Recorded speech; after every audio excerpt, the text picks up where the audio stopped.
Usai hijrah, Dina Lorenza kini ramai dijodohkan dengan Ariel Noah. Videonya jadi sorotan. Lama menduda, Ariel Noah sering digosipkan dengan sejumlah wanita. Kini yang terbaru, nama aktris Dina Lorenza mendadak ramai dijodohkan dengan Ariel Noah.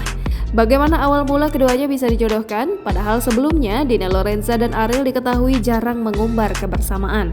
Rupanya kedekatan mereka berawal dari video channel YouTube Icip-Icip Dina Keke Windy.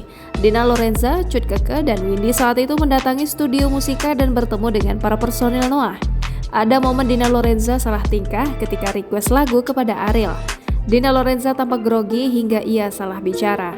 Ucapan Dina Lorenza itu sontak membuat sesi studio tertawa. Apalagi ia kemudian digoda oleh sahabatnya Cut Keke dan Windy Ario. Windy lantas menggoda Dina Lorenza yang dia sebut saat ini sedang mencari jodoh. Dengan gayanya, Windy Ario memberikan kode kepada Ariel Noah.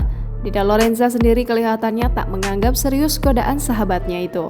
Melihat momen itu, sejumlah warganet pun ketularan Windy Ario untuk menjodohkan Ariel dengan Dina Lorenza. Terlihat ketika Dina Lorenza mengunggah potretnya yang anggun berhijab. Beberapa juga menyebut Dina Lorenza cocok dengan Ariel karena sifatnya yang dewasa. Jangan lupa subscribe, share, komen, dan like ya!